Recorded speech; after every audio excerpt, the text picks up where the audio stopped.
Hello, I'm Kevin and I am playing The Binding of Isaac. I have a dream. Hold on, let me turn my own mic up so I can hear myself, so I can continue to project. I think I'm peaking a little bit when I yell a little bit too loud, but hold on. Yeah, I think this is okay. Let's try to keep my volume level fairly consistent. Damage department is a little bit struggling, but the health department is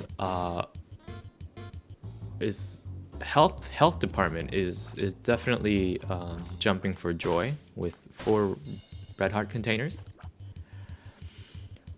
So I'm in the process of figuring out how a mortgage works. And as you know, I'm 26. I consider myself a young adult. Say that's cope or whatever. I think 26 is considered a young adult where you really figure out it's the transitional period between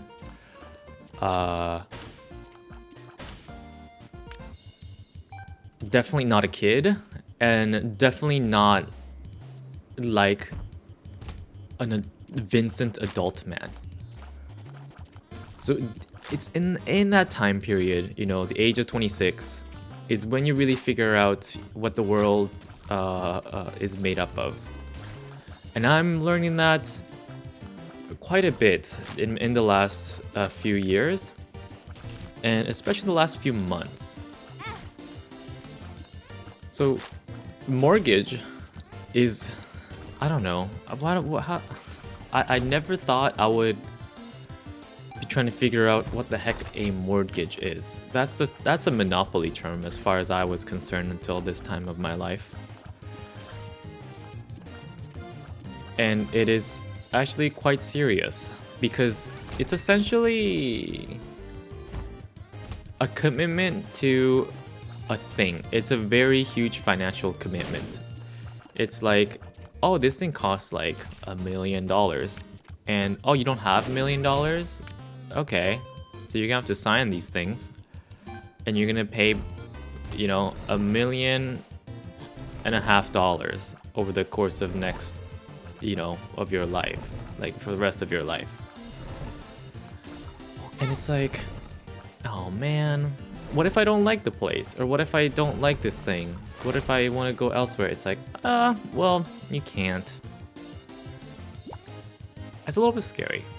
That's a little bit scary to me. Because some of my coworkers in Quebec no longer want to be in Quebec, but they like have financial commitment, you know, a mortgage contract or whatever.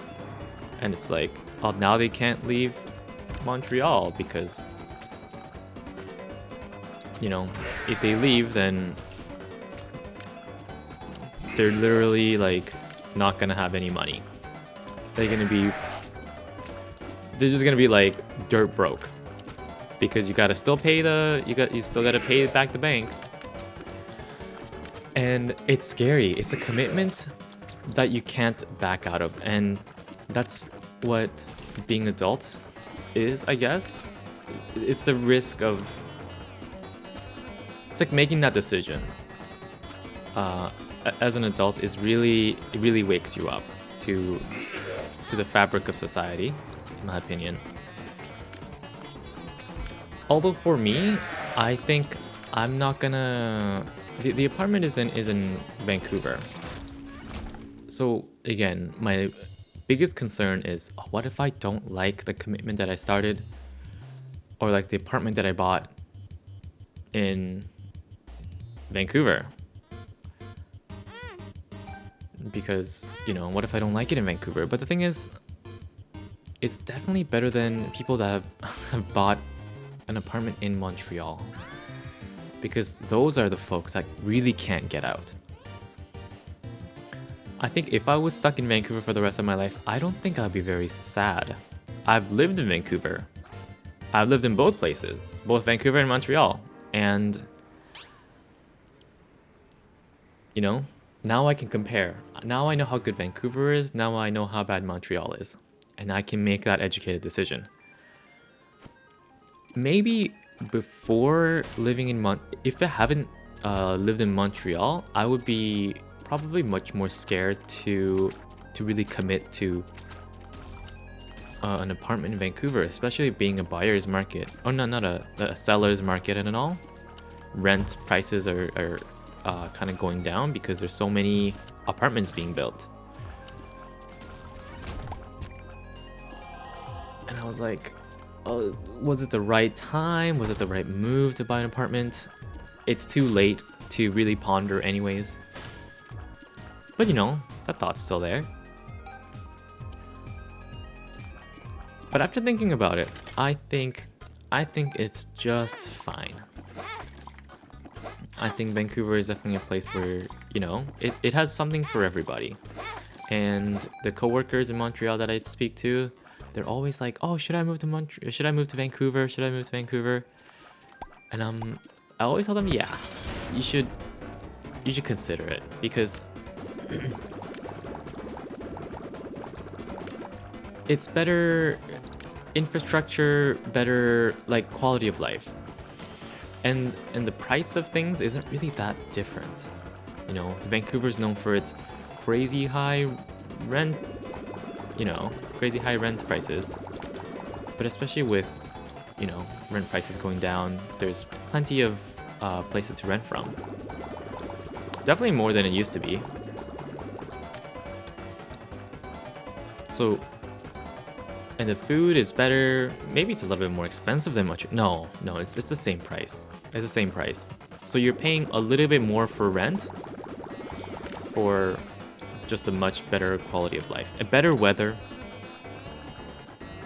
and also, in my opinion, BC just has better local vacation options.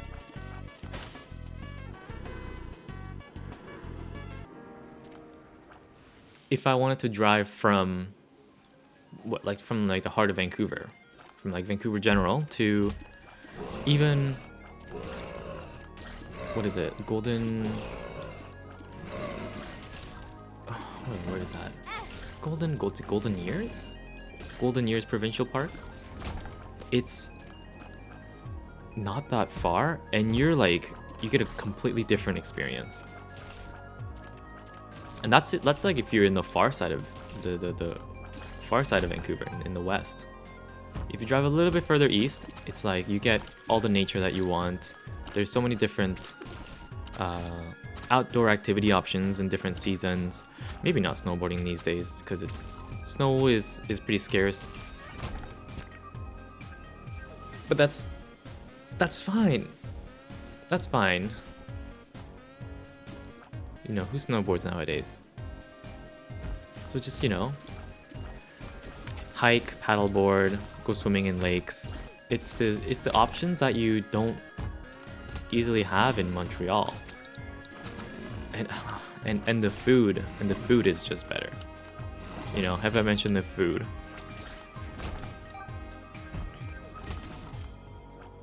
Mostly Asian food, but my point still stands.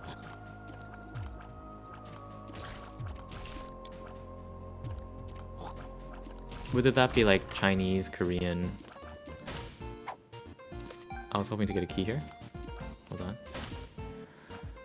We have one of these. Sure, I'll take that.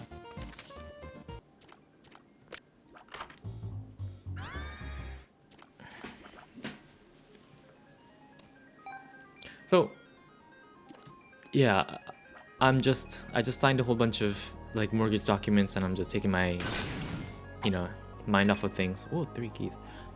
With some classic Binding of Isaac run.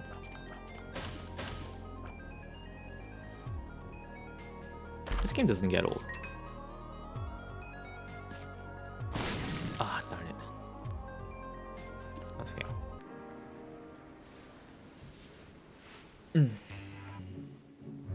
Dude, okay. So, it's super cold today, right? It's negative 20 something. And I checked my hydro, my utility bill, and it was $200 $115, dude. 197 just to stay alive. I can't take it anymore, man. I can't take this shit no more, man. Just for my room to stay room temperature. For me to not freeze to death under my own roof. It's like, yeah, it's gonna cost $200. That's just to stay warm, have a warm shower. You know, keep the water running. It's crazy, man. Why this whole province is like rejecting. It's like it's rejecting everyone that's living in it. It simply does not want to be inhabited, and I think we need to respect that. It's about time we say, you know what, you win. You don't want to be. It's clear that with the weather, with the infrastructure, the people already living in it, that you don't want more people here. And I think it's about time we start pulling people out of this province.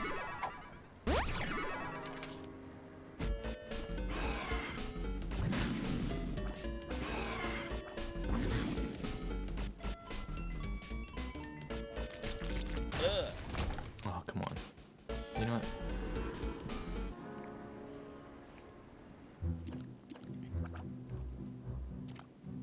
And I feel bad for some of my coworkers, because it's clear that they so want to be elsewhere, literally anywhere else, but they just can't. They just can't. They're stuck here, and I wish I could, you know, change the world for them, like change the fabric of society to say, hey, you're free now.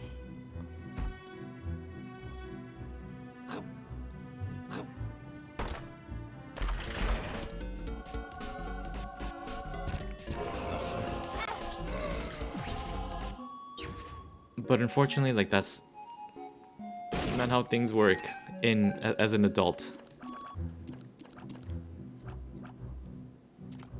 I don't know. I wish I still lived in a world where you get to do the things that you want because it makes sense for you. I don't know. Anyways, I want to talk about my work, because I feel like a lot of people don't understand what a nurse does. Well, I guess that's what it's at least what I want to inform Harry. And with Harry's current schedule, it's hard to explain to him certain things. And I think we're always curious about each other's jobs.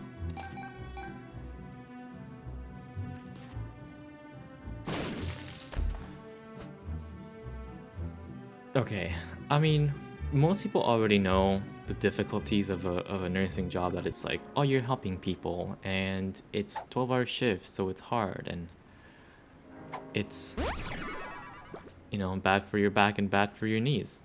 But people do it for the goodness of their own heart and for the benefit of the health of society, the people in the society.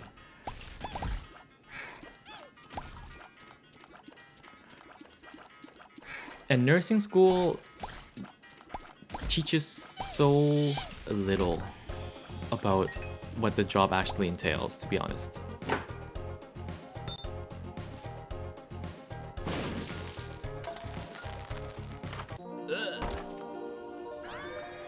The job is so much more than, oh, I like helping people, so I'm gonna help people, you know, by being a nurse. I'm gonna give people medications or vaccines, or, you know, listen to their chest and, you know, doing their dressings and you know, giving them educational material about how they can best take care of their, I don't know, surgical wound when they get home, and how to take certain medications and what time. And that is a part of nursing, but that's probably like 75% of nursing. The 25% of it is administrative random tasks that nurses need to know that is different for every unit, but you still gotta do it. And they don't teach you this because it's too complex to be taught in a classroom.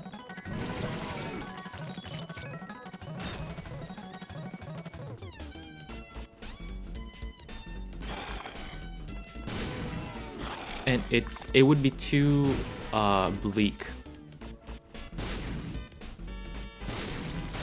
Because if I was a student and then I knew the reality, I would probably not want to do it. And I think that would be the case for a lot of nurses. Though the job essentially exploits your like altruism. It's a very short-staffed job because it's a very hard job. And because it's a hard job, people start, but then it's hard to stick to. It's hard to stick to the job because it's a job that drains, it asks everything out of you, and then it also asks for more while not giving much in return. And I mean that like financially and like spiritually.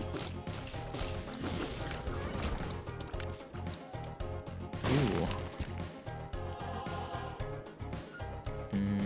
Sure.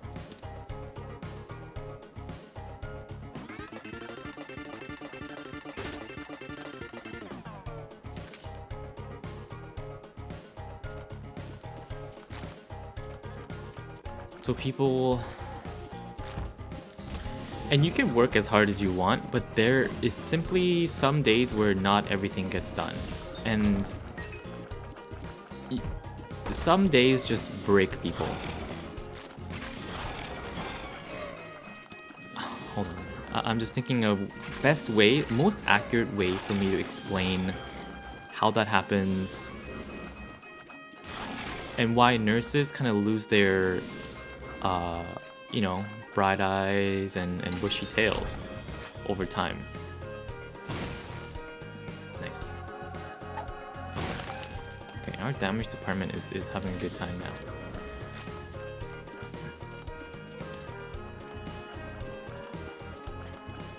Some people are very sick, some people need a lot of attention. And it's hardly really anyone's fault. Some people are just sick for whatever reason, or maybe it's someone sick because someone, you know, maybe it was a bad surgery or something like that. But, you know, those things still happen, and it's, you know, you still gotta give the people what they need. Even if it's like, oh, I need this medication like every hour. Or I need this dressing changed every like 2 hours. Even if you don't if you don't have the energy, you don't have the time, you still have to put everything that you got because that's what you signed up for. And that's people become nurses because, or a lot of people become nurses because it's what they believe. They want to do what's right for the people, right? Even if it's hard. Even the patients are very sick and they need a lot of attention, and there's not enough time in the world to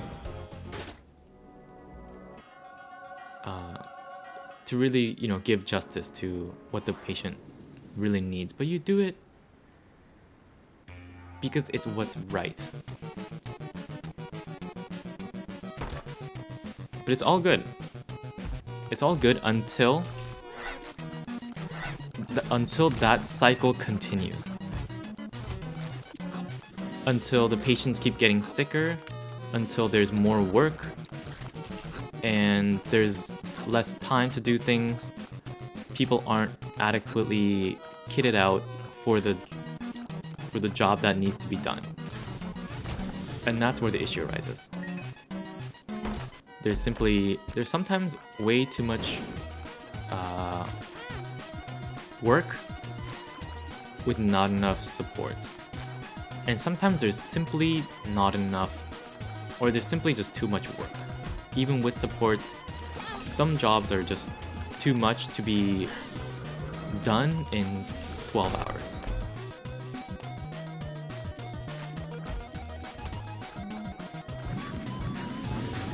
If every patient needs like something that takes 15 minutes like every other hour, you could be running around all day and you still haven't finished everything that needed to be done.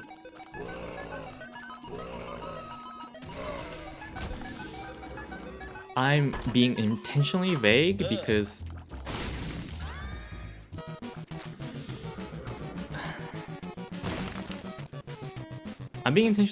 it's just how the reality is, and it's a very delicate balance because it's essentially I'm complaining about the job while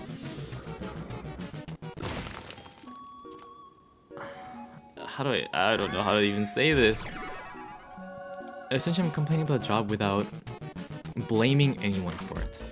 It's just how the job is. I wish that it was different.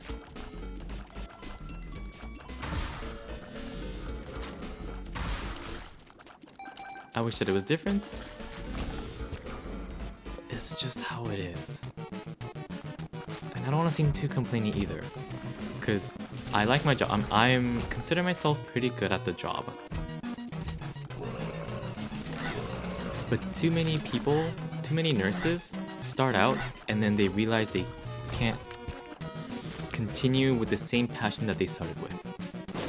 It's not me, it's not just my coworkers, it's not just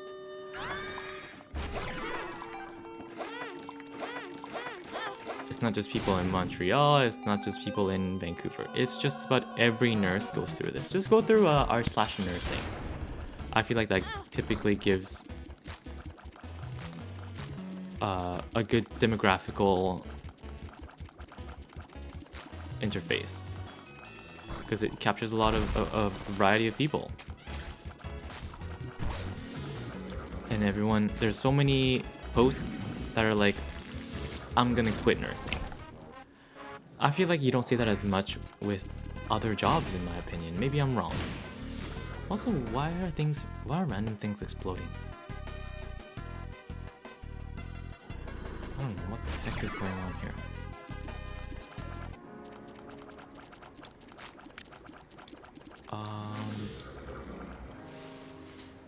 That's okay.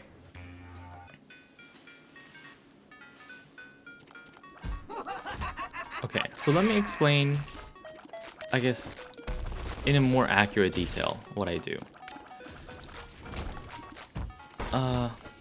So day starts, it's a 12-hour shift, 7:30 to 7:30. You start out with kind of learning the people that you're gonna take care of. That's called taking rapport. So you're gonna learn maybe like 4 to 6 people, the patients, and you're gonna need to know their medical conditions. For me, whether they are waiting for a surgery or whether they've recently had a surgery. It's a very complicated system. It sounds probably complicated to describe, but essentially you're learning about who they are and what's wrong with them medically. So that, oh, this patient gets this antibiotic because of this reason, and they need help moving because they're old and they use a cane at home or whatever.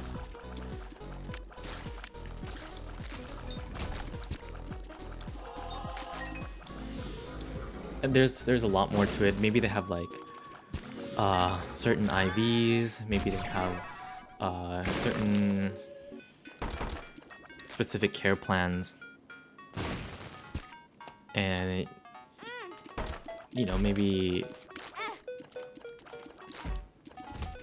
maybe they have like COVID. So you have to gown up every time you go into the room. You essentially learn everything that you can about the patient so that for the next 12 hours, if something happens, you know what to do. We have a general idea of what's going on. And if something goes haywire, then you can call the doctor and say, hey, can you come look at the patient? There's something that's going on that I didn't expect to happen. That is nursing in a nutshell.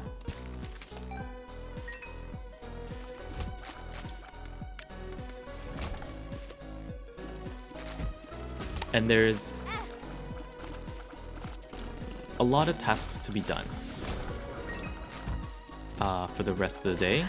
So after you take report, you just start doing shit for the rest of the day. Whether that's okay, I see the doctor's order this order. It's like, hey, get this patient started on anticoagulant so that they don't have clots in their legs or they don't end up with a stroke. It's like, okay, so let's get this patient started on anticoagulants. So the doctor writes that, and it will be my job to process the order, fax it to pharmacy, so the pharmacy can send it up the medication so that I can give it.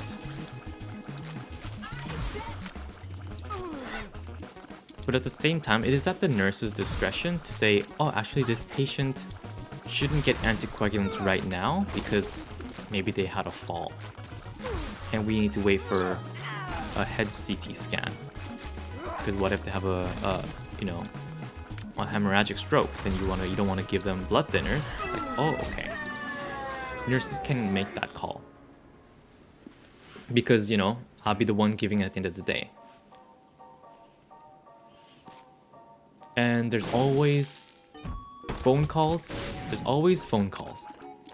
Whether that be, hey, this patient is going for an abdominal scan. Please don't let them eat anything. I have to say, okay, let's not let the patient. I tell the patient, hey, we don't, please don't eat anything because of this reason. It's like, okay. And if they eat something, and then the CT scan, whatever, gets cancelled, then that's kind of on you. Usually it's on you. Some patients just kind of do whatever the heck they want. And what can you do? That's when you kind of just, dust off your hands and say, okay, whatever. So there's like a lot of decision making and like there's some critical thinking that goes into the job. I'm glad that it's a problem solving job. I don't think I can do a job that's you do the same thing day in and day out. Maybe I'm stocking the same shelves every day. I don't think I could do that. I like doing things with my hands, and to me it's like puzzle games. And I like puzzle games. And so for me it makes sense to say, oh, like what's going on with this and how can I fix it in maybe unconventional ways. How can I optimize like my day so that I can get as much done while saving a few minutes here and there for me to chart while I sit down and rest my legs. And there's always more to learn, there's always more to optimize. It's a never-ending cycle.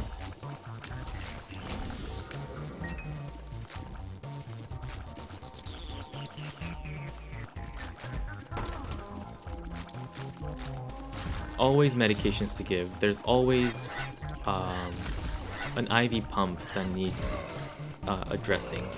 Whether that's, the IV can't pump this thing because there's air in the line. It's like, oh, okay. Or maybe it's like blocked somewhere. It's like, okay, I gotta fix that. There's always problems to be fixed. Not that they're always big problems. It's often small problems. But because of that, you're walking from room to room, patient's room, to another patient's room, to the nursing station, to the medication room, to supply room. again back to the nursing station because the phone is ringing. And then, you know, there's someone asking you questions. There's a doctor that wants you to do something. It's like,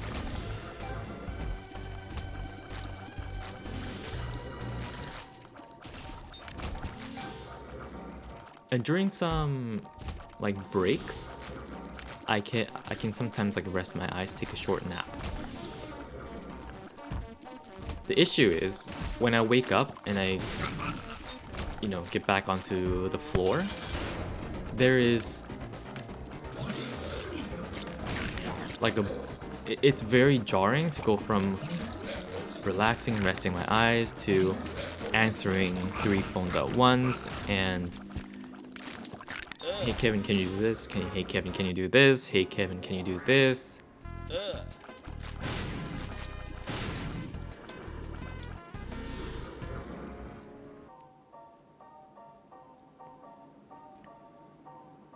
Can you give this patient this medication? Can you fix this IV pump? Can you take this phone? Can you take this order? It's honestly don't know too much about other jobs. Again, I worked at Costco.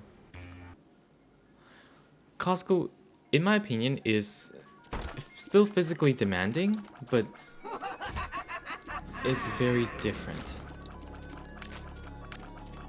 They're both very difficult in their own ways. But for me, I guess I can tolerate nursing job a little bit more because there's a little bit more problem solving going on. I think when I worked at Costco, all I needed to worry about was... Actually, I didn't have anything to worry about. I was just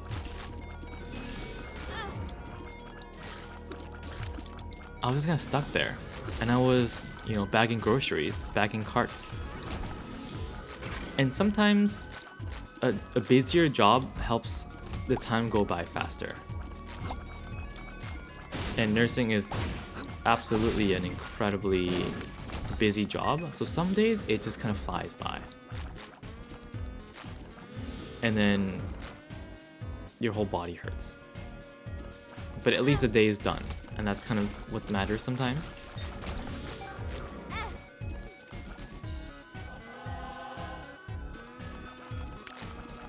But I've always wanted a desk job. And for me to have a job where I have to constantly run around, I don't think I could have seen myself doing this for... I've never seen myself, you know, doing this kind of job. I thought I would be a desk worker, like I've always wanted. I guess I'm lazy. You can call me lazy. But I just didn't want to be a busy bee.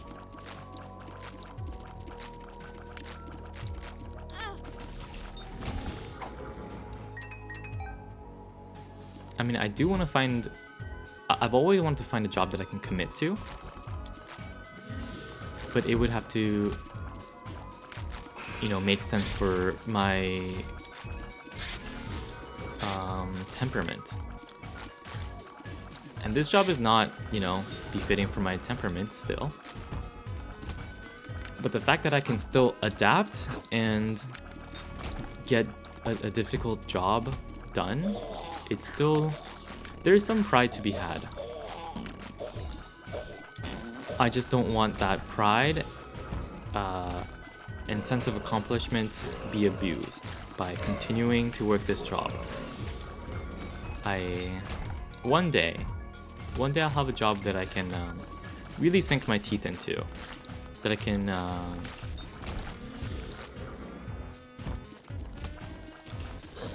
you know, proudly enjoy.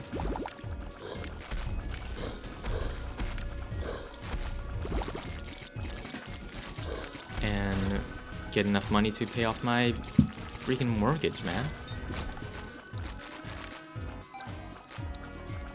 It's not a rocket science. The grind is the process.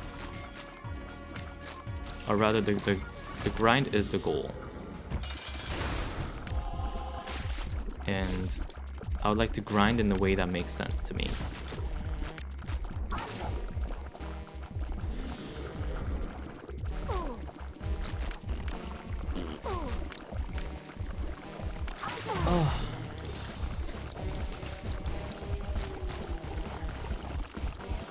I remember when I was in like 3rd or 4th year nursing school, most of the stuff that I was doing, I didn't know what the heck I was doing.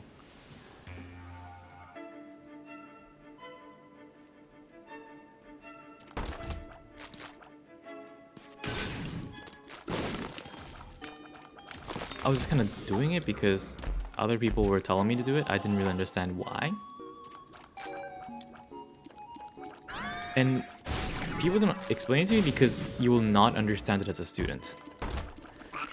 And me, like now, where I am now, I see nursing students and I'm like, you're an idiot. You know nothing.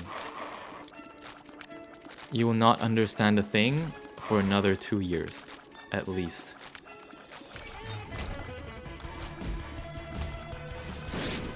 I guess that's me talking to myself. That's not me talking to like other nursing students. That's me if I saw myself as a student right now. I would say, you know, nothing. Because as a student, you're trying your best. I remember I was a student, I was trying so hard. I mean, I'm trying so hard now. But I was stressing stuff that don't need to be stressed. And now, I can make the distinction of something to be stressed out about and something to not be stressed out about. As a student, you can't make that distinction. Everything is stressful because you think everything is very serious. And I have recently gained the ability to tell a doctor, what the hell are you telling me to do? This doesn't make any sense.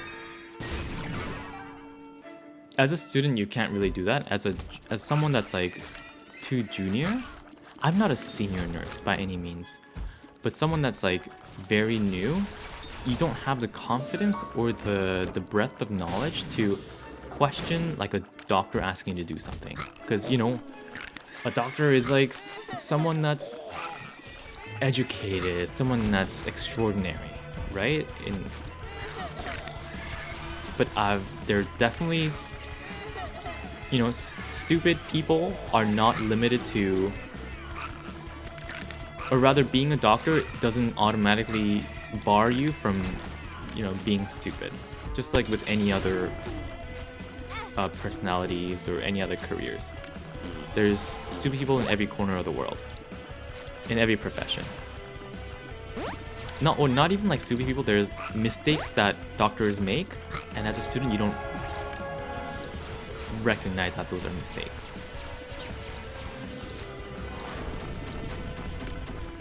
And I feel like I've recently broke through the matrix after I asked the doctor, hey, what are you asking me to do? This doesn't make any sense. This medication doesn't come in pills. Or rather, this medication doesn't come in like topical.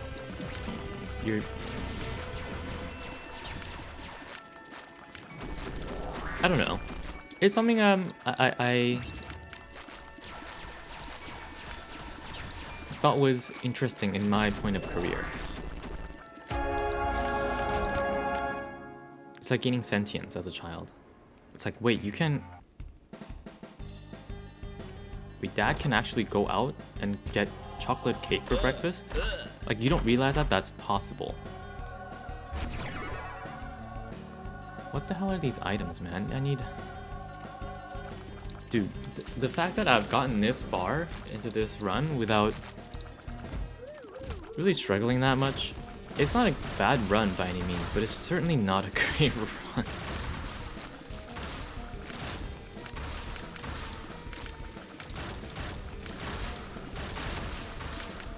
What the hell is even going... What even is my build here?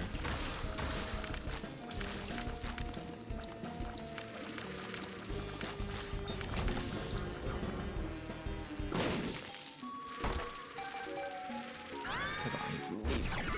Hold on. Ah, yeah. Yeah, that's fine. Sure.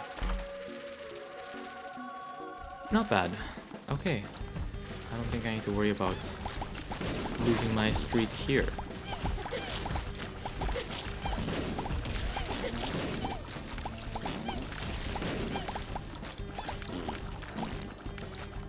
I am curious about other people's jobs. I'm curious about Harry's job. I will not speak of Harry's job.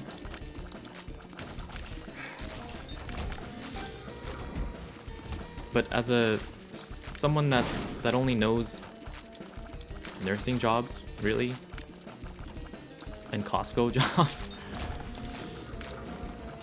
I don't know what the heck other people do. I have a taste of like what an office workers do, and they often don't do anything. But that doesn't make it any less miserable. I know that for a fact.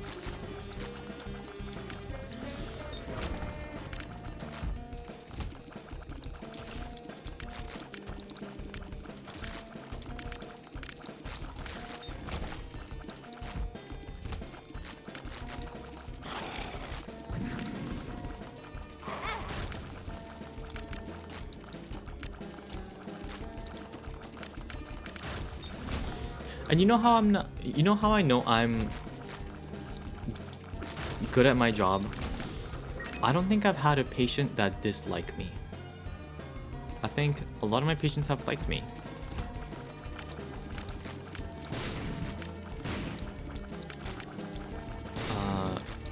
Even like yesterday, it was a very long day with this specific patient, and she needed a lot of attention. So I was calling the docs, whatever. I was getting her the medications that she needed for the day. It's like she needed a lot of hands-on care. And at the end of the day, she basically went to the cafeteria and she came back with a bar of Kit Kat bar. And then she like handed it to me and she was like, "Have a break. Have a Kit Kat." I just about slapped the shit out of her. I'm kidding. But like, she was very sweet about it, right?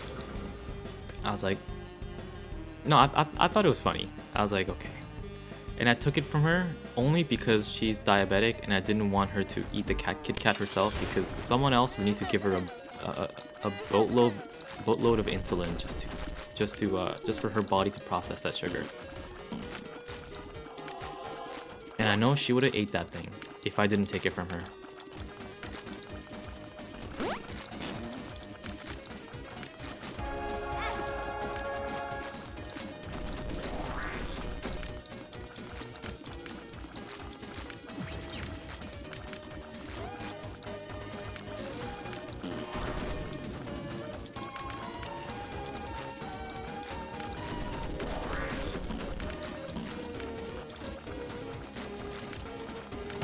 And there was another patient that was offering me pomelo. It was like, "Oh, you should take the pomelo. It's at the bedside."